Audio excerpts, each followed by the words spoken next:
సాయిరామ్ శ్రీమాత్రే నమః. అమ్మ బిడ్డలందరికీ నమస్కారం ఫ్రెండ్స్. ఎలా ఉన్నారండి?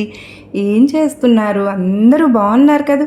మన అమ్మ దయ వలన అందరూ బాగుండాలని మనస్ఫూర్తిగా అమ్మవారిని కోరుకుంటూ, అమ్మవారి కృప కరుణ కటాక్షములు మనందరిపైన మెండుగా ఉండాలి అని మనస్ఫూర్తిగా ఆ తల్లిని వేడుకుంటూ మీ అందరికీ కూడానండి ఈరోజు చక్కగా శుక్రవారం అమ్మవారి పూజ చేసుకొని మనం అమ్మవారు ఏమి సందేశం ఇవ్వబోతూ ఉన్నారా అని ఎదురు చూస్తూ ఉన్నాం కదా. ఈరోజు శుక్రవారం పైగానండి ఈరోజు ఏకాదశి కూడా వచ్చింది. పరమ పవిత్రమైనటువంటి రోజు. ఈరోజు ప్రత్యేకంగా అందరూ కూడా ఈరోజు చక్కగా విశేషంగా అమ్మవారి పూజ చేసుకుని చిన్నపిల్లల దగ్గర నుంచి చక్కగా అందరం కూడా చాలా సంతోషంగా జరుపుకున్నాము. అందులోనూ కూడా ఈరోజు చక్కగా శుక్రవారం అన్నీ కలిసి వచ్చింది కనుక మనకు అతీంద్రియ శక్తులు అనేవి చాలా ఎక్కువగా ఉన్నాయి అని చెప్పి మనకు తెలుస్తుంది. అమ్మవారు అంటే ఈరోజు మనం చక్కగా అమ్మవారి పూజ చేసుకుని ఈ సందేశానికి మనందరం కూడా వచ్చాం కనుక అమ్మవారు ఏమి సందేశం ఇవ్వబోతున్నారో తప్పకుండా తెలుసుకుందామా. మరి అంతకంటే ముందుగా అండి, మనకు మన శరీరంలో గుండె ఎంత ముఖ్యమైనదో మన ఇంటికి గుమ్మం అనేది అంత ముఖ్యమైనది ఫ్రెండ్స్. కనుక మనం గుమ్మం దగ్గర గనక చక్కగా గడపకు పసుపు రాసుకుని బొట్లు పెట్టుకుని ఉంటే దరిద్రం అంతా పోయి మొత్తం ధనద్వారాలు తెరుచుకుంటాయండి. మనకేంటండి ఒక్కొక్కసారి బాగా కష్టకాలం అంటే గ్రహాలు అనేవి ఏవి అనుకూలించకుండా ఎంతోమంది బాధపడుతూ ఉంటారు. ఇంటి పరంగా డబ్బు పరంగా కానీ ఎప్పుడు కూడా గొడవలని అదని చాలా నష్టాలు కూడా వస్తూ కష్టాలు ఏడుపులు చాలా రకాలుగా సతమతమైపోతూ ఉంటారు. అంటే చాలాసార్లు ఇట్లా కింద పడి పైకి లేచినటువంటి సందర్భాలు ఉంటూ ఉంటాయి కదా. గుమ్మం ఏంటి అంటే కొంతమంది గుమ్మం దగ్గర చెప్పులు ఇడుస్తూ ఉంటారు. ఇట్లా తొక్కడము, గడప మీద కూర్చోవడం ఇట్లాంటి పనులు చేయకూడదండి. ఇలా రకరకాలుగా కనుక గడప అంటే ఏంటి? లక్ష్మీదేవి స్వరూపం. గడపలో లక్ష్మీదేవి ఉంటుంది కనుక ఆ గడపకు ఎప్పుడు కూడా మనం చక్కగా పసుపు రాసుకోవాలి, బొట్లు పెట్టుకోవాలని చెప్పాం కదా. చక్కగా పువ్వులు పెట్టుకుని గడపకు ప్రత్యేకంగా పూజలు చేసుకునే వాళ్ళు ఎప్పుడు కూడా ఇటువైపున దీపాలు వెలిగించుకుని ఎంతో ప్రత్యేకంగా గడపకు మనం కనీసం శుక్రవారం రోజునైనా సరే మనం కనుక చేసుకోగలిగితే ఎంతో విశేషంగా మనకు కలిసి వస్తుంది. సాక్షాత్తు ఆ పూజ అనేది లక్ష్మీదేవికి అంది మనకు 1000 రెట్ల పుణ్యము అనేది దక్కుతుందన్నమాట. ఏంటంటే చక్కగా అమ్మవారికి పూజ చేసుకున్నాము.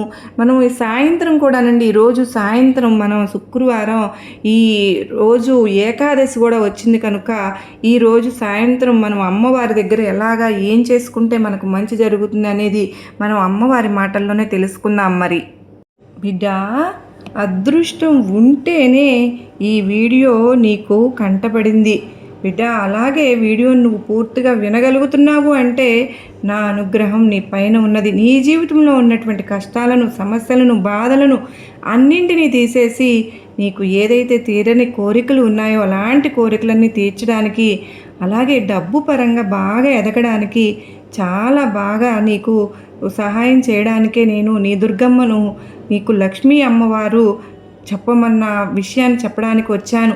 ఈ మాటను నువ్వు కేవలం 11 సార్లు రాసుకో, 11 సార్లు చదువుకో. అలా చేయడం వల్ల ఏంటి అంటే 2 గంటల్లో, కేవలం 2 గంటల్లో నీకు 4 లక్షల రూపాయలు చేతికి అనేవి అందడం అనేది జరుగుతుంది. అంత పవర్ఫుల్ మాట అమ్మ. కనుక నువ్వు తప్పకుండా ఇలా చేసుకోవడం వల్ల నీకు ఏదైతే అంటే మొండి సమస్యలు ఏమైనా ఉన్నా కూడా డబ్బు పరంగా నీకు రాకపోవడము, చాలా ఇబ్బంది పడిపోవడం ఇలాంటివి ఏదైనా ఉంటే అవన్నీ కూడా తీరిపోయి నీ చేతికి కూడా డబ్బు అనేది అందడం అనేది జరుగుతుంది. అది కూడా లక్ష్మీ అమ్మవారు నీకు లక్షల్లో కోట్లలో అమ్మవారి ఆశీర్వాదంతో, ఆ అమ్మవారి యొక్క అనుగ్రహంతో నీకు డబ్బు చేతికి అందడం అనేది జరుగుతుంది. కనుక వీడియోని ఎక్కడ కూడా పూర్తిగా వినే ప్రయత్నం చెయ్యి.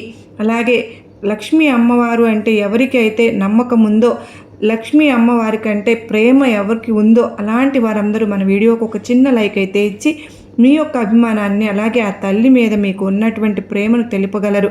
ఇక వీడియోలోకి అయితే వెళ్ళిపోదాం ఫ్రెండ్స్. అది నిజంగా జరిగినటువంటి ఒక యథార్థ సంఘటన అమ్మవారు మనకు చెప్పబోతూ ఉన్నారు. వారు ఎవరైతే ఉన్నారో కేవలం విన్న 2 గంటల్లోనే వారికి చేతికి 4 లక్షల రూపాయలు అందినాయి. ఈ మాటను కేవలం 11 సార్లు చెప్పుకున్నారు, 11 సార్లు రాసుకున్నారు. అంతే. అలా చేయడం వల్ల వారికి ఆ డబ్బు అనేది చేతికి అందడం అనేది జరిగిందండి. మాకు తెలిసినటువంటి ఒక కుటుంబం ఉంది ఫ్రెండ్స్. వారికి వచ్చేటటువంటి అంటే భార్యాభర్తలు అలాగే ముగ్గురు ఆడపిల్లలున్నారు. మొత్తం వచ్చేటప్పటికి వారి కుటుంబంలో 5గురు. ఆ కుటుంబాన్ని మొత్తం లాగవలసినటువంటి బాధ్యత, ఆ కుటుంబం యొక్క బరువు బాధ్యతలు మొత్తం ఆ కుటుంబ యజమాని అంటే ఆ యొక్క మగ మనిషి మీద మాత్రమే ఆధారపడి ఉందన్నమాట. అంటే అందరూ ఆడవాళ్లే. ఇక మొత్తం పిల్లలు ముగ్గురు. ఆ భార్య కూడా పాపం ఏ పని కూడా చేయలేరు. ఆ పిల్లలు వచ్చేసరికి పాపం చిన్న చిన్న పిల్లలు. అంటే ఆ పెద్దమ్మాయి వచ్చేటప్పుడు కాస్త అమ్మాయి కొంచెం పెళ్ళిడు వచ్చింది. అలాగే చిన్నమ్మాయి ఏంటంటే కాస్త 2 ఏళ్ళు చిన్న. అంటే కొంచెం చదువుకుంటూ ఉంది. 9th క్లాసో 10th క్లాసో ఏదో చదువుతుంది. ఇంకా చిన్నమ్మాయి వచ్చేటప్పటికి 5th క్లాస్ అలా చదువుకుంటూ ఉన్నారు. వారు ఏంటంటే మూడవసారి కూడా అబ్బాయి కోసం అని చెప్పేసి ఉంచుకున్నారన్నమాట. ఉంచుకుంటే వారికి మూడవసారి కూడా అమ్మాయే కలిగింది. కనుక ఇక ముగ్గురు ఆడపిల్లలు అయ్యారు. ఇక కుటుంబంలో ఖర్చులు బాధ్యతలు అనేవి చాలా ఎక్కువైపోయాయన్నమాట. అలాగే వారికి స్థిరాస్తులు కూడా ఏమీ లేవండి. ఉండడానికి ఒక ఇల్లు మాత్రమే ఉంది. వారు రెక్కలు చేసుకుని ముక్కలు చేసుకుంటే కానీ ఆ కుటుంబానికి తినడానికి రావాల్సినటువంటి పరిస్థితి. ఆ భార్య ఏమో ఆ పిల్లల్ని చూసుకుంటూ వారికి వంట చేసి పెట్టుకుంటూ ఇంటి పని వంట పని చేసుకుంటూ ఆ భార్య ఇంటి పనులతో సరిపోతుంది. ఇక ఈ భర్త అనే ఆయన బయటకు వెళ్ళి అతనికి కూడా చిన్న ఉద్యోగం ఏమీ లేదండి. ఏదన్నా చిన్న చిన్న కూలి పనులు ఏమైనా చేసుకుంటూ ఉంటారు. అలా వచ్చినటువంటి ఆ డబ్బులతో కుటుంబాన్ని లాక్కు రావడము. మరి పెళ్ళిడికి వచ్చినటువంటి ఒక అమ్మాయి ఉంది కదా, అలాగే ఇంకా వెనుక వచ్చేటప్పటికి 2 ఆడపిల్లలు ఉన్నారు. మరి చేసే సంపాదనతోటి కుటుంబంలో ఖర్చులే సరిపోవడం లేదు వాళ్ళకి కూడా. కానీ మరి వారిని పంపించాలి, ఒక అయ్యి చేతిలో పెట్టాలి అంటే ఎంతో కొంత వారికి ఇచ్చుకోవాలి. కట్నం అని చెప్పేసి కట్న కానుకలు కాస్త ఇచ్చుకుంటూ ఉండాలి. అంటే మనం ప్రేమతోనే, అది కట్నంలాగా కాదులే కానండి, మనం ప్రేమతో మన బిడ్డలకు ఏదో కాస్త ఇచ్చుకోవాలని చెప్పేసి మనకు కూడా ఉంటుంది కదా, అలా ఇచ్చుకోవాలని చెప్పి వారు ఏంటంటే చీటీలు వేసుకున్నారనమాట. అంటే తెలిసిన వారు వాళ్ళ ఇళ్ళ దగ్గర, అంటే కొంచెం ఆడవాళ్ళు అట్లా చీటీలు వేసుకుంటూ ఉంటారు కదండి. అలాగే వీరు కూడా ఏంటంటే ఆ ఖర్చులు ఎట్లాగొట్లా కాస్త జాగ్రత్తగా పొదుపుగా వాడుకుని రూపాయికి రూపాయి కూడా కూడబెట్టుకుని వాళ్ళు ఏంటంటే ఒక చీటీ అనేది వేసుకున్నారు. ఆ చీటీ వచ్చేటప్పటికి ఏంటంటే ఆ గత 2-3 సంవత్సరాల నుంచి అట్లా వేసుకుంటూ ఉన్నారనమాట. అట్లాగే అంటే సంవత్సరానికి 1,00,000 రూపాయల కాడికి, అంటే నెలకు ఒక 5,000, 1,00,000 రూపాయలు అనుకోండి. నెలకు ఒక 5,000 అంటే కొంచెం దాంట్లో కొంచెం పాట పోను మనకు వడ్డీ వస్తుంది కదా అని చెప్పేసి కొంచెం సేవింగ్స్ బాగుంటాయి అన్న ఉద్దేశంతో వాళ్ళు అట్లా చీటీలు వేసుకుంటూ ఉన్నారు. అట్లాగే తినకుండా పాపం జాగ్రత్తగా పైసాకు పైసా కూడబెట్టుకుంటూ లేక వాడుకుంటూ అట్లా దాచుకుంటూ ఉన్నారు. అలా దాచుకుని ఉంటే అలాగ 4 ఏళ్ల నుంచి, అంటే వీరి చేతికి మళ్ళీ ఆ డబ్బు వస్తే, అంటే ఆ చీటీ పూర్తయిన తర్వాత కూడా అంటే కనీసం సంవత్సరంన్నర, 2 సంవత్సరాలు అట్లా పడుతుంది కదండి. అలాగ వేసుకుంటూ వచ్చేటప్పటికి ఇక చీటీలు పూర్తయిన తర్వాత మళ్ళీ ఆ డబ్బులు వీరి చేతికి వస్తే మళ్ళీ చేతులు అంటే ఊరుకో కదా, ఏదో ఒకటి కొనేయాలి, తీసుకొచ్చుకోవాలని అనిపిస్తుంటుందని చెప్పేసి వీళ్ళు ఏంటంటే కొంచెం వారి దగ్గర ఆ డబ్బులు అనేవి ఉంచేశారనమాట. ఆ డబ్బులు అనేవి ఉంచేసి అట్లాగే ఇవి ఇంకా 2 చీటీలు ఉన్నాయి కదా, ఈ 2 చీటీలు పూర్తయిన తర్వాత 2 లక్షలు పూర్తవుతాయి. ఇంకా 2 లక్షలు పూర్తి అవ్వాల్సి ఉంది కదా. ఇక ఆ 2 లక్షలు పూర్తయ్యే టయానికి మేము అయిపోయిన తర్వాత మొత్తం తీసుకుందాంలే అని చెప్పేసి ఆ మిగిలిన డబ్బులు కూడా మొత్తం ఇంకా వారి దగ్గరే ఉంచేశారు. ఇంట్లో ఉంటే ఏదో దానికి ఖర్చులు అయిపోతూ ఉంటాయి, మొత్తం తీసుకుని ఒకసారి అని చెప్పేసి ఉంచేశారనమాట. ఉంచేసిన తర్వాత ఇక మొత్తం లాస్ట్ అయిపోయింది. ఇంకా అంటే మొత్తం 2 లక్షలు చేతికి పూర్తయిన డబ్బులు, అలాగే ఇంకో 2 లక్షలు ఏమో రావాల్సిన డబ్బులు. ఇలాగా ఒక నెల కడితే ఆ 2 లక్షలకు కూడా చీటీలు పూర్తయిపోతాయి కదా అన్నమాట. అలా పూర్తవుతాయి, ఒక నెల కట్టాలి, ఇక అంతే. అంటే పూర్తిగా దాదాపు మొత్తం కూడా అయిపోయినట్లే. ఎందుకంటే ఒక నెల కాబట్టి ఆ లెక్కలో అది కాదు కదా, ఇక అయిపోతుందిలే అమ్మయ్య, ఈ నెల కనుక పూర్తయితే మన చేతికి ఆ 4 లక్షలు వస్తాయి. ఆ 4 లక్షలు పెట్టి కాస్త ఆ పిల్లకు పెళ్లి చేద్దాము, ఒక పిల్ల అన్న ఒడ్డెక్కిపోద్ది, మనకు కాస్త అన్న బరువు తీరుతుంది అని చెప్పేసేసి వీళ్ళు ఎదురు చూస్తూ ఉంటారనమాట.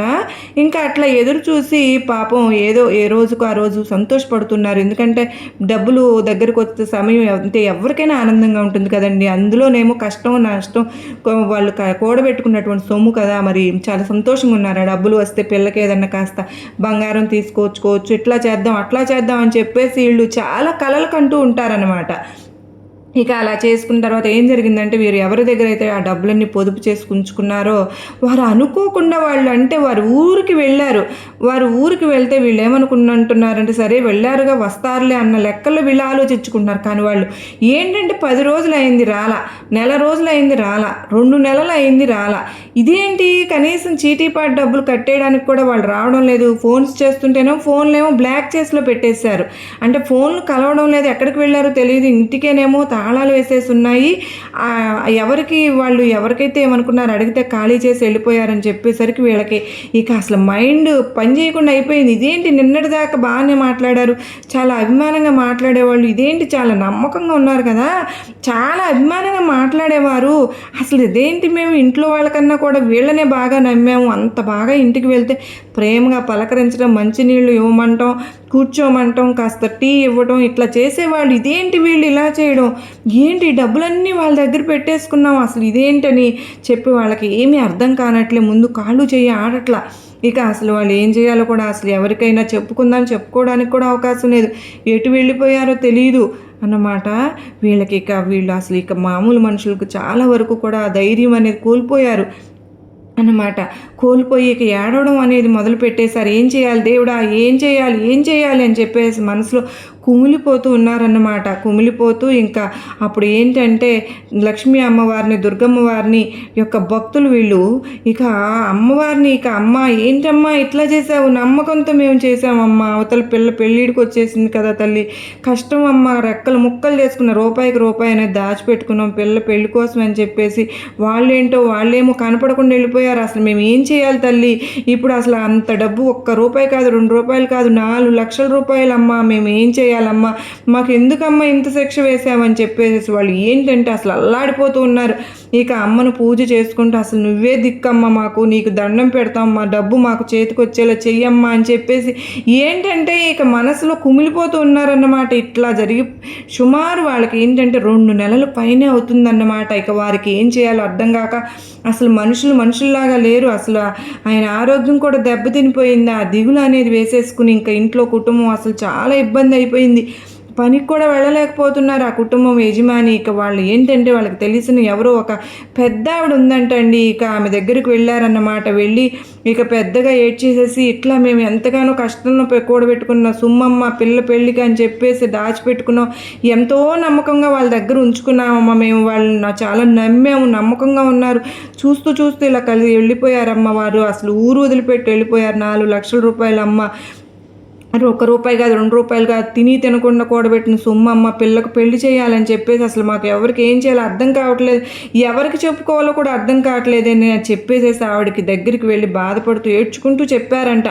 ఇక చెప్పిన తర్వాత ఆమె ఏంటంటే అమ్మ బాధపడకండి అమ్మ, బాధ ఉంటుంది, లేకుండా ఉండదు, కానీ మీరు ధైర్యంగా ఉండండి, మీరు దుర్గమ్మ వారికి పూజ చేస్తారా అని అడిగారంట. అమ్మ మేము మనస్ఫూర్తిగా దుర్గమ్మ వారికి మేము పూజలు చేసుకుని నమ్ముకుంటాం, మేము పూజలు చేసుకుంటాం అని చెప్పేసి వాళ్ళు చెప్పారంట. అలాగే ఆ పెద్ద ఆవిడ కూడా అమ్మవారి యొక్క భక్తురాలంటండి. అంటే ఏదైనా సమస్యలు వస్తే ఆ అమ్మ ఏంటంటే ఏదైనా మంత్రాలు చెప్పి అలా చెప్పుకుని వాడి నుంచి బయటపడతాము, ఇట్లా కొన్ని చెప్తూ ఉంటారన్నమాట. అవి చెప్పినట్లుగా వాళ్ళు చేయడం వల్ల ఏంటంటే చాలామంది కూడా ఆ సమస్యల నుంచి బయటపడడం అనేది జరిగిందంట. కనుక ఏదైనా సమస్య వస్తే వాళ్ళు ఏంటంటే ఆ పెద్ద ఆవిడ దగ్గరికి వెళ్ళి చెప్పుకుంటే ఆవిడ ఖచ్చితంగా ఆవిడ చెప్పినట్లు చేస్తే కనుక ఏంటంటే వారికి ఖచ్చితంగా ఆ సమస్య నుంచి బయటపడడం అనేది జరిగిందంట. అట్లా వీళ్ళు ఏంటంటే ఇక వెళ్ళి ఆ తల్లి దగ్గరికి వెళ్ళి చెప్పుకునేసరికి ఆ పెద్ద ఆవిడ మీరేం బాధపడకండి, మీరు ధైర్యంగా ఉండండి, నేను దుర్గమ్మ వారి యొక్క మంత్రాన్ని అలాగే నేనేంటంటే మీకు ఒక యంత్రాన్ని కూడా చెప్తాను, మీరు దాన్ని 11 సార్లు కూడా చదువుకోండి, ఇలా చేయండి.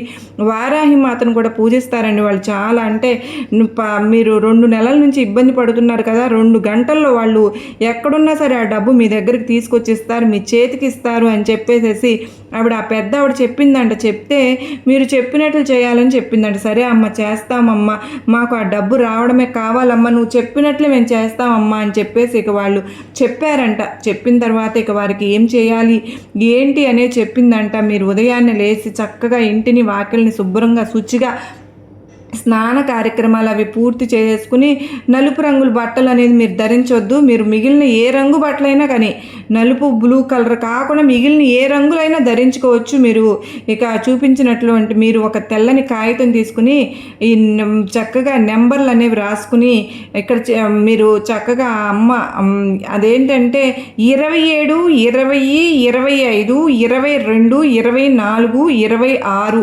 అలాగే 23, 28, 21 అనేటటువంటి నెంబర్లని చక్కగా ఒక బాక్స్ లాగా వేసుకుని అడ్డంగా ఈ నెంబర్స్ సేమ్ అంటే కొన్ని ఇలాగా మొదటిసారి చెప్పినవి అలాగే రాసుకుని చెప్పి ఈ యంత్రం అనేది చక్కగా వాళ్ళకి ఇవ్వడం అనేది జరిగిందంట. అలాగే ఆ యంత్రంతో పాటుగా ఈ మంత్రాన్ని కూడా ధమ్ ధమ్ ధమ్ అనేటటువంటి ఈ మంత్రాన్ని కూడా 11 సార్లు రాసుకోమని చెప్పేసి ఆ అమ్మ వారికి కాగితం అనేది ఇచ్చి చక్కగా మీరు ఇలా చేసుకోండి, మీకు అంత మంచి జరుగుతుంది, ప్రతిరోజు చక్కగా ధనం వచ్చే వరకు కూడా నేను చెప్పినటువంటి మంత్రాన్ని కూడా రాసుకొని ఉండి అని చెప్పారంట. 11 సార్లు ఆ యంత్రాన్ని 11 సార్లు ఈ మంత్రాన్ని తెల్లని కాగితం మీద రాసుకోండి అని చెప్పారంట. అలాగే మీరు కూడా ఏంటంటే ఇక అలాగే శుచిగా స్నానం కార్యక్రమాలు నియమాలతో అలాగే చేశారంట. తెల్లని కాగితం మీద రాసేసి ఆ చీటిని దుర్గమ్మ వారి ముందు అంటే ఫోటో ముందు ఇప్పుడు ఆ రాసినటువంటి కాగితాన్ని చీటిని ఆ యంత్రాన్ని ఆ మంత్రాన్ని కూడా తెల్లని కాగితాన్ని చక్కగా దుర్గమ్మ పాదాల ముందుల అంటే ఆ పటం ముందల పెట్టుకుని వారు ఏంటి అంటే ఏదన్నా పండ్లు కానీ అంటే దానిమ్మ పండ్లు దానిమ్మ గింజలతో కానీ లేకపోతే కొంచెం బెల్లం ముక్క కానీ ఒక అరటి పండు లేకపోతే ఏదైనా సరే కానీ నైవేద్యం కానీ సమర్పించుకుని ఆ అమ్మ ముందల పెట్టుకోమని చెప్పేసేసి ఆ పెద్దావిడ చెప్పిందంట. అలాగే సేమ్ మా అమ్మ చెప్పినట్లుగానే వీళ్ళు కూడా చేసి నియమ నిష్టలతో చేశారంట. చేసిన తర్వాత అండి కరెక్ట్గా 2 గంటల్లో వీరికి ఒక ఫోన్ వచ్చిందంట. ఆ ఫోన్ ఎవరో తీరా ఎత్తి చూస్తే వీళ్ళు డబ్బులు తీసుకుని వెళ్ళిపోయినటువంటి వాళ్ళందరికీ వాళ్ళే ఫోన్ చేసేసరికి వీళ్ళకు అసలు ఇక మైండ్ బ్లాక్ అయిపోయి ఆశ్చర్యపడిపోయారంట. సంతోషంతో అసలు వీరికి కళ్ళ వెంట కన్నీళ్ళు వచ్చేసాయంట. చేసి వాళ్ళు అమ్మా మేమేనమ్మా మేము ఏంటి అంటే కొంచెం ఈ పరిస్థితి బాగోలేక మేము ఇలా చేయవలసి వచ్చిందమ్మా, మమ్మల్ని క్షమించండి అమ్మ, ఏమీ అనుకోవద్దు అని చెప్పేసి వారంతటి వారే ఫోన్ చేసి అమ్మ మీ డబ్బులు మేము మీకు తీసుకొచ్చి ఇస్తున్నాము, మేము ఏంటంటే కాస్త వేరే చోట డబ్బులు ఆపే ఉండి వారికి మేము సమాధానం చెప్పుకోవడానికి మాకు కష్టమై కాస్త ఈ డబ్బులు చేతిలో ఉండేసరికి ఈ డబ్బులు వారికి ఇచ్చాము అమ్మ, కానీ తరువాత మాకు చాలా బాధగా అనిపించింది, మేము చాలా అలా చేయడం చాలా తప్పు అని అనిపించి మాకు రాత్రి పగలు నిద్ర అనేది పట్టక మేము చాలా ఇబ్బందులు పడ్డామమ్మా, మేము ఈ ఊరు వదిలిపెట్టి మేము మా పల్లెటూరుకు వచ్చామమ్మా, కాస్త మేము అమ్మేసి భూములు అవన్నీ ఆ 4 లక్షల రూపాయలు మేము మీకు ఇవ్వడం అనేది జరుగుతుందమ్మా, మమ్మల్ని క్షమించండి, మిమ్మల్ని మేము చాలా కంగారు పెట్టాం, దానికి తగినటువంటి శిక్ష కూడా మేము అనుభవించాము అమ్మమ్మ, మేము చేసిన తప్పు మాకు అర్థమైందమ్మా, మేము ఇలా చేసి ఉండకూడదు, మేము ఇలా తప్పు చేసి ఉండకూడదు, మమ్మల్ని క్షమించమని చెప్పేసి అడిగి వేడుకుని వారు మేము డబ్బు తీసుకొచ్చి మీ చేతికి ఇస్తామని చెప్పేసి ఆ రోజు అంటే ఆ పూజ అది జరిగింది. తరువాత సాయంత్రానికల్లా ఆ డబ్బును తీసుకొచ్చి వాళ్ళు వీళ్ళ చేతికి ఇచ్చేసి వెళ్ళిపోయారంట. 4 లక్షల రూపాయలు. ఇక వీరి ఆనందానికి అవధులు లేవండి. వీరు చేసినటువంటి ఈ మంత్రము అలాగే ఈ యంత్రం వల్ల అంటే అది కుబేర స్వామి యొక్క యంత్రం అన్నమాట. అలా చేయడం వల్ల వీరికి చూడండి ఎంతటి అద్భుతమైనటువంటి ఫలితం అనేది వచ్చిందో. కనుక కుబేర స్వామి అంటే ఏంటి? ధనానికి అధిపతి. అంటే వెంకటేశ్వర స్వామికి అప్పు ఇచ్చే అంత ధనవంతుడైన కుబేర స్వామికి అంటే డబ్బుకి ఎటువంటి లోటు లేని వ్యక్తి. అలాగా ఆ కుబేర యంత్రాన్ని అలాగే ఈ మంత్రాన్ని చెప్పుకున్న తర్వాత దుర్గమ్మ తల్లిని మనసులో స్మరించుకుంటూ ఇలా చేసిన తర్వాత ఇక రాదు అనుకున్నటువంటి ఆ సొమ్ము వీరి చేతికి అందింది ఫ్రెండ్స్. చక్కగా ఆ డబ్బుతోటి వారి అవసరాలు తీర్చుకున్నారు, పిల్లకు పెళ్లి చేశారు, చాలా సంతోషంగా ఉన్నారు ఈ రోజున. కనుక మనం కూడా మనకు ఏదైనా ఇబ్బందులు ఉంటే దుర్గమ్మ వారిని మనసులో స్మరించుకుంటే మనము కూడా ఇలా చేస్తే మనకు శుభం అనేది కలుగుతుంది అని చెప్పేసి ఆ ఉద్దేశంతో నాకు తెలిసినటువంటి ఈ విషయం మీకు కూడా ఉపయోగపడుతుందని ఆ నమ్మకంతో నేను మీకు చెప్పడం అనేది జరుగుతుంది ఫ్రెండ్స్. కనుక మీకు ఎలాంటి సమస్యలు ఉన్నా సరే ఖచ్చితంగా మనమందరము కూడా ఇలా ఒక్కసారి ప్రయత్నించి చూద్దామండి. ఫలితాన్ని చూసి ఆశ్చర్యపోతాం. అర్థమైంది కదండి ఏంటి అనేది. అది జరిగినటువంటి సంఘటన అండి. కేవలం 2 గంటల్లో 4 లక్షల రూపాయలు తెచ్చిపెట్టినటువంటి ఆ మాట, ఈ యంత్రం అన్నమాట. చక్కగా మనమందరం కూడా ఏదైనా ఇబ్బంది ఉంటే మనం కూడా చేసుకునే ఫలితం అనేది మనకు చూద్దామండి. అర్థమైంది కదా. మనకు దుర్గమ్మ వారు ఎవరికైతే ఇష్టం ఉందో వాళ్ళందరూ కూడా దుర్గమ్మ వారికి చిన్న కామెంట్ అయితే మీరు ప్రేమ ఉన్నవారు వీడియోకి ఒక లైక్ ఇచ్చి సపోర్ట్ చేయాలని చెప్పేసి మనస్ఫూర్తిగా కోరుకుంటున్నాను. అలాగే మన ఫ్రెండ్స్ అందరికి కూడా అమ్మవారి బిడ్డలకు కూడా షేర్ చేయండి. మొదటిసారిగా మన ఛానల్ చూస్తున్నట్లయితే సబ్స్క్రైబ్ చేసుకుని ఆల్ బెల్ క్లిక్ చేస్తే కనుక నేను ప్రతిరోజు పెట్టే వీడియో ముందుగా మీకే నోటిఫికేషన్ రూపంలో వచ్చేస్తుంది. కనుక ఒక లైక్ ఇచ్చి సబ్స్క్రైబ్ చేసుకుని సపోర్ట్ చేయండి. మీ సపోర్ట్ నాకు ఎంతో అవసరం అండి. మీరు చేసే మిమ్మల్ని నుంచి నేను కోరుకునేది కూడా ఇది ఒక్కటే ఫ్రెండ్స్. ఇక ఈ చక్కగా ఈ ఏకాదశి శుక్రవారం రోజు సాయంత్రం అని చెప్పుకున్నాం కదా ఫ్రెండ్స్. మనం చక్కగా కనుక ఈరోజు అమ్మవారికి పూజ చేసుకున్నాము, మంత్రం చదువుకుని చక్కగా యంత్రం పెట్టుకుని అమ్మవారి ముందు చక్కగా ఇవన్నీ చేసుకున్నాం కదండి. అమ్మవారు చక్కగా అమ్మవారికి ఈవినింగ్ ఈరోజు చక్కగా దీపం పెట్టుకుంటే చాలా మంచిదండి. దీపం పెట్టేసేసుకుని మనం ఏదన్నా అంటే మనం ఏదైనా నైవేద్యంగా పెట్టుకుని చక్కగా హారతి ఇచ్చుకున్నాం ఫ్రెండ్స్. అలా చేసుకుంటే మనం మామూలు ఇంట్లో కూడానండి దీపారాధన చేసుకుంటాం. అది ఇంటిల్లపాది ప్రసాదంగా మనం ఏదైతే నైవేద్యంగా పెట్టుకుంటామో అది స్వీకరించుకొని మనం అంటే చెప్పుకుందాం, బాగా సంపాదించుకోవాలమ్మా, మా ఇంటిని ఎప్పుడు వదిలిపెట్టకు, మాకు అంటే మంచి ఆరోగ్యాన్ని, సంతోషాన్ని, మనశ్శాంతిని ఇవ్వు, మేము డబ్బు పరంగా బాగా సంపాదించుకోవాలి తల్లి, ఒక స్థాయికి రావాలి, మమ్మల్ని ఆశీర్వదించు, ఎప్పుడు మా ఇల్లు కలకల్లాడేటట్లు చెయ్యమ్మా, పిల్లా పాపలతోటి మాకు సంపాదన పరంగా బాగా కలిసి వచ్చేలాగా చెయ్యి, మా భర్త సంపాదన పెంచు, మా ఇంట్లో బాగా అంటే ఇల్లు కొనుక్కోవాలి, మంచి బండి కొనుక్కోవాలని, కారు కొనుక్కోవాలని, లేకపోతే మంచిగా బంగారం కొనుక్కోవాలి, తాకట్లు ఏమైనా ఉంటే విడిపించుకోవాలి, మేము నలుగురిలో ఒక స్థాయిలోకి రావాలి, మంచిగా ఎదగాలమ్మా, నీ చల్లని చూపులు మా మీద ఉంచమ్మా, మా కరుణ మా మీద ఉంచమ్మా అని చెప్పే ఆ తల్లి యొక్క అనుగ్రహం ఈరోజు చక్కగా వారాహి మాతకు కూడా చేసుకుని తులసమ్మ దగ్గర దీపం పెట్టుకుని ఇలాగ తులసి చెట్టు ఎదురొచ్చేలాగా మనం వెళ్తే ఆ పని అనేది కూడా మనకు సక్సెస్ అవుతుందని, అలాగే తులసమ్మ చక్కగా నుదుటిన కంఠం దగ్గర అవ్వచ్చు ఇట్లా బొట్టు కూడా పెట్టుకుని మనకు మంచి జరుగుతుంది. ఎందుకో తెలుసా అండి, తులసమ్మ దగ్గర మన్ను కూడా మంచిదండి, పవిత్రమైంది. ఈ పరిహారం ఈ రోజు కనుక చక్కగా సాయంత్రం మనం చేసుకున్నాము అంటే మట్టి బొట్టులాగా అంటే మనం పెట్టుకుని చేసుకుంటే కూడా చాలా మంచిది ఫ్రెండ్స్. ఎందుకంటే తులసమ్మ దగ్గర మట్టి ఎంతో శక్తివంతమైంది. ఈ రోజు పెట్టుకోవాలని కాదు కానీ ఈ రోజున పెట్టుకున్నా కూడా చాలా మంచి జరుగుతుందండి. ఎంత చేసుకుంటే అంత మంచిది కదా. ఈరోజు ఏకాదశి శుక్రవారం అన్నీ కలిసి వచ్చినాయి. మనం అమ్మవారిని కనకదుర్గమ్మ తల్లిని, లక్ష్మీమాతను, వారాహి మాతని ముగ్గురిని స్మరించుకున్నాం ఫ్రెండ్స్. ఒకళ్ళు కాదు, ముగ్గురు అనుగ్రహము మన పైన ఉంటుంది. ఖచ్చితంగా మనకు ఆ దోషాలు పోవడానికి కూడా మనం ఇప్పుడు పరిహారం కూడా చేసుకోవచ్చండి. కాస్త ఆవుకు అరటిపండు తినిపించడం, క్యారెట్ కానీ టమాటా కానీ కాస్త ఏదైనా సరే నువ్వులు, నల్ల నువ్వులు దానంగా ఇవ్వడం, రోడ్ల మీద వెళ్ళేటప్పుడు ఎవరైనా చిన్నపిల్లలు ఉంటే కాస్త వాళ్ళకు ఒక 50 రూపాయలు, ఒక 100 రూపాయలు దానంగా ఇవ్వడం, ఇలాంటివి కొంచెం చేయడం వల్ల కూడా దోషాలు పోతూ ఉంటాయి ఫ్రెండ్స్. అలాగే ఇంట్లో కూడా మనకు కుదిరినప్పుడల్లా పూజ చేసుకుంటున్నాం కాబట్టి వ్యాపార స్థలంలో కూడా ఇలా చేసుకున్నాము అంటే ఇక మనం అంటే ఉద్యోగుల ప్రమోషన్స్ వచ్చేటటువంటి అవకాశం ఉంది. ఆకస్మిక ధన ప్రాప్తి అనేది మనకు ఎక్కువగా ఉంటుందండి. అంటే మనకు 11 అంటే చక్కగా ఏదైనా సరే ధన ప్రాప్తి కలగడము, అనేక రెట్ల ధనం అంటే ఉన్న నాటికి రెట్లు అంటే పెరగడం అనేది, ప్రాపర్టీస్, అలాగే ఉద్యోగాల్లో శాలరీస్ పెరగడం,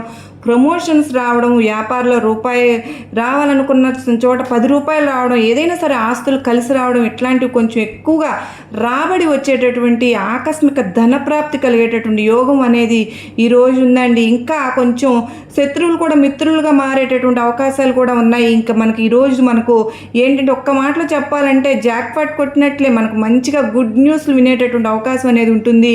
చక్కగా విద్యార్థులు సంతానం వల్ల కొంచెం ఇబ్బంది పడుతూ ఉన్నా కూడా ఈరోజు కొంతమందికి చాలా అంటే మంచి జరుగుతుంది. సంతానం ఉన్న వారికి వారి వల్ల కొంచెం గారాబం వల్ల కొంచెం ఎక్కువగా అల్లరి చేస్తూ ఉంటే దానివల్ల కొన్ని ఇబ్బందులు పడుతుంటారు కనుక ఈ సంతానం లేని వారికి ఏంటంటే ఓవర్ వెయిట్ వలన ఇలా జరుగుతూ ఉంటుంది.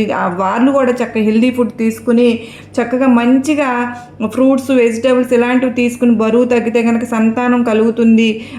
దేనికి కంగారు పడాల్సిన పని లేదండి. ఈరోజు ఈ తల్లి మాత వారాహి మాత వల్ల ఆ సమస్య నుంచి పోవాలంటే కూడా మంచిగా ఏదైనా సరే వాటి ఆవులకి ఇలా తినిపించడం వల్ల తగ్గేటువంటి అవకాశం అనేది ఉంటుందండి. అలాగే మనం ఏంటంటే మన ఇంట్లో తులసి మొక్కను గురించి ఇందా చెప్పుకున్నట్లుగా తులసి మొక్కకి ఆ మట్టిని కంపల్సరీ పెట్టుకోవాలి ఫ్రెండ్స్. మనం ఏదైనా పనికి వెళ్ళేటప్పుడు ఆ మట్టిని కనుక తాకి కాస్త మన నుదుటి మీద కానీ చెవికి దగ్గర కానీ బొట్టులాగా పెట్టుకోవాలని ఇందా చెప్పుకున్నట్లుగా అట్లాగే తప్పకుండా చేయండి. సక్రమంగా జరగడానికి అవకాశం ఆ పని. మన్ను కూడా చాలా పవిత్రమైందండి. తప్పకుండా అలా చేసి ఈరోజు మనం అమ్మవారి అనుగ్రహాన్ని శుక్రవారం రోజున అంతకంటే ఏకాదశి కూడా కలిసి వచ్చింది కాబట్టి చక్కగా మనం అలా చేసుకుని అంటే చాలా పవిత్రమైన రోజు కనుక సరిపోతుంది. మరి ఇలాంటి చిన్న చిన్న పరిహారాలు మనం పాటించుకుని ఇంకా విదేశీ ప్రయాణం చేయాలనుకున్న వారికి కూడా విదేశాల్లో కూడా మీరు అనుకున్నట్లుగా జరిగి అవకాశాలని చేజిక్కించుకుంటాము. ఖచ్చితంగా ఉద్యోగ ప్రాప్తి అనేది ఉంటుంది. వివాహం కాని వారికి కూడా వారికి ఇష్టమైన వారికి వివాహం కలిగేటటువంటి యోగం అనేది కలుగుతుంది. ప్రేమికులకు కూడా బాగుంటుంది. రాజకీయ నాయకులకైనా ఇట్లా మనం చిన్న చితక సమస్యలు వచ్చినప్పటికీ మనకు చక్కగా మంచిగా దైవ అదృష్టాన్ని బట్టి అమ్మవారి ఆశీస్సులతో ఆ సమస్యలు అనేవి మనం ఏమి చేయలేము. కానీ చుట్టూతా మన మనుషులతోటి మాత్రమే మనం జాగ్రత్తగా ఉండాలండి. నవ్వే వాళ్ళందరూ అనుకోవద్దు. ఎదుటివారి మీద మీరు కోపం కూడా కొంచెం కూడా తగ్గించుకోవాలి. మీరు మంచిగా ఉంటే కనుక కళ్ళా కప్పటం లేకుండా ఏదన్నా అన్నా కూడా వారు మనల్ని అది మంచిగా తీసుకోవడానికి అవకాశం ఉండదు. కనుక ఏదన్నా చెప్పినా ఒక మాట పద్ధతిగా చెప్పాలి. ఎక్కువగా ఎవరితోనూ కూడా మాట్లాడవద్దు. ఇలాంటి చిన్న చిన్న జాగ్రత్తలు కూడా అమ్మవారు మనకు తెలియజేస్తూ ఉన్నారు ఫ్రెండ్స్. అర్థమైంది కదండి. మన అమ్మవారి ఆశీర్వాదాలతో పాటు మంచిగా ఈరోజు మనం ఈ విధంగా చేసుకుంటే కనుక మనకు అంతా మంచి జరుగుతుంది అని చెప్పి అమ్మవారు మనకు అత్యద్భుతమైనటువంటి సందేశాన్ని చక్కగా అందించారు కదా ఫ్రెండ్స్. ఈ వీడియో మీకు నచ్చింది కాదు, నమ్మకాన్ని ధైర్యాన్ని కలిగించింది కాదు. నచ్చినట్లయితే మరికొంతమందికి చేరడానికి మీ అవకాశం అనేది ఉంటుంది. అలాగే మీకు తెలిసిన వారికి అందరికీ కూడా షేర్ చేయండి. మొట్టమొదటిసారిగా మన ఛానల్ చూస్తున్నట్లయితే సబ్స్క్రైబ్ చేసుకుని పక్కనే ఉన్న ఆల్ అనే సింబల్ని క్లిక్ చేసి నేను ప్రతిరోజు వీడియో ముందుగా మీకే నోటిఫికేషన్ రూపంలో వస్తుంది. సర్వేజన సుఖినో భవంతు.